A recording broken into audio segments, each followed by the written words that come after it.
നെഹെമ്യായുടെ പുസ്തകത്തിൽ നിന്ന് അദ്ധ്യായം 8. നിയമം പരസ്യമായി വായിക്കുന്നു. ജനം ഒറ്റക്കെട്ടായി ജലകവാടത്തിനു മുൻപിലുള്ള മൈതാനത്തിൽ സമ്മേളിച്ചു. കർത്താവ് ഇസ്രായേലിന് നൽകിയ മോശയുടെ നിയമഗ്രന്ഥം കൊണ്ടുവരാൻ അവർ നിയമജ്ഞനായ എസ്രായോട് ആവശ്യപ്പെട്ടു. 7-ാം മാസം 1-ാം ദിവസം പുരോഹിതനായ എസ്രാ സ്ത്രീകളും പുരുഷന്മാരും തിരിച്ചറിവായ എല്ലാവരും അടങ്ങുന്ന സഭയുടെ മുൻപിൽ നിയമഗ്രന്ഥം കൊണ്ടുവന്നു. അവൻ ജലകവാടത്തിന് മുൻപിലുള്ള മൈതാനത്ത് നിന്നുകൊണ്ട് അതിരാവിലെ മുതൽ മധ്യാഹ്നം വരെ അവരുടെ മുൻപിൽ അത് വായിച്ചു. ജനം ശ്രദ്ധാപൂർവം ശ്രവിച്ചു.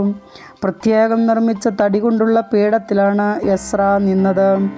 മത്തീഥ്യാം, ഷേമാം, അനായാം, ഉറിയാം, ഹിൽക്കായാം, മാസേയ എന്നിവർ അവൻ്റെ വലതുവശത്തും, പെദായാം, മിഷായേൽ, മൽക്കിയാം, ഹാഷൂം, ഹഷ്ബാദനാം, സക്കറിയ, മിഷുല്ലാം എന്നിവർ ഇടതുവശത്തും നിന്നിരുന്നു. ഉയർന്ന പീഠത്തിൽ നിന്നുകൊണ്ട് എല്ലാവരും കാണെ അവൻ പുസ്തകം തുറന്നു. അവർ എഴുന്നേറ്റു നിന്നു. എസ്രാ അത്യുന്നതനായ ദൈവമായ കർത്താവിനെ സ്തുതിച്ചു. ജനം കൈകൾ ഉയർത്തി ആമേൻ ആമേൻ എന്ന് ഉദ്ഘോഷിക്കുകയും സാഷ്ടാംഗം വീണ് കർത്താവിനെ ആരാധിക്കുകയും ചെയ്തു. യശുവാം, ബാനീം, ഷെറേബിയാം, യാമിൻ, അക്കൂബം, ഷാബത്തായീം, ഹോദിയാം, മാസേയാം, കെലീത്താം, അസറിയാം, യോസാബാദ്, ഹനാൻ, പെലായ എന്നീ ലേവ്യർ സ്വസ്ഥാനങ്ങളിൽ നിന്നുകൊണ്ട് ജനത്തെ നിയമം മനസ്സിലാക്കാൻ സഹായിച്ചു. അവർ ദൈവത്തിൻ്റെ നിയമഗ്രന്ഥം വ്യക്തമായി വായിച്ചു. ജനങ്ങൾക്ക് മനസ്സിലാകും വിധം ആശയം വിശദീകരിച്ചു. നിയമം വായിച്ചു കേട്ട് ജനം കരഞ്ഞു. അപ്പോൾ ദേശാധിപനായ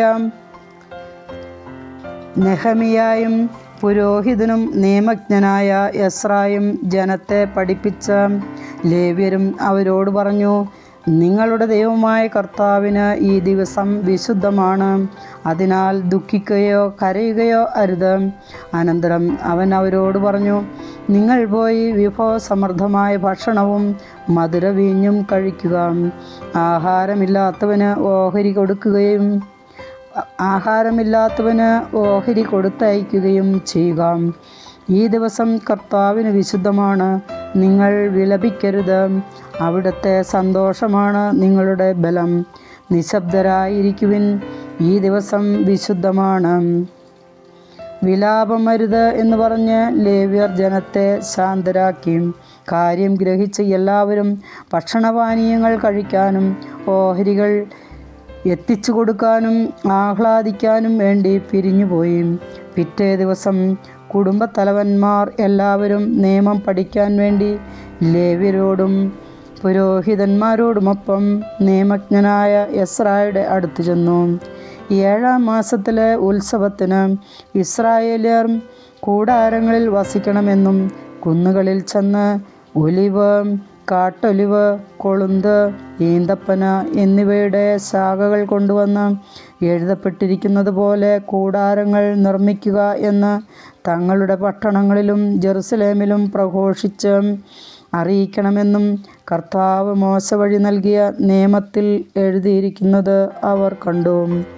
അവർ ചെന്ന് അവ കൊണ്ടുവരികയും തങ്ങളുടെ മേൽപ്പുരയിലും മുറ്റത്തും ദേവാലയ അങ്കണത്തിലും ജലകവാടത്തിനും എഫ്രൈം കവാടത്തിനും സമീപമുള്ള മൈതാനങ്ങളിലും കൂടാരങ്ങൾ നിർമ്മിക്കുകയും ചെയ്തു. പ്രവാസത്തിൽ നിന്നും മടങ്ങി വന്ന ജനം കൂടാരങ്ങൾ നിർമ്മിക്കുകയും അതിൽ വസിക്കുകയും ചെയ്തു. അവർ വളരെ സന്തോഷിച്ചു. കാരണം നൂനിൻ്റെ പുത്രൻ ജോഷുവയുടെ കാലം മുതൽ അന്നുവരെ ഇസ്രായേൽ ജനം ഇപ്രകാരം ചെയ്തിരുന്നില്ല. ഉത്സവത്തിൻ്റെ ആദ്യ ദിവസം മുതൽ അവസാന ദിവസം വരെ എന്നും അവൻ ദൈവത്തിൻ്റെ നിയമഗ്രന്ഥം വായിച്ചു കേൾപ്പിച്ചു. 7 ദിവസം അവർ തിരുനാൾ ആഘോഷിച്ചു.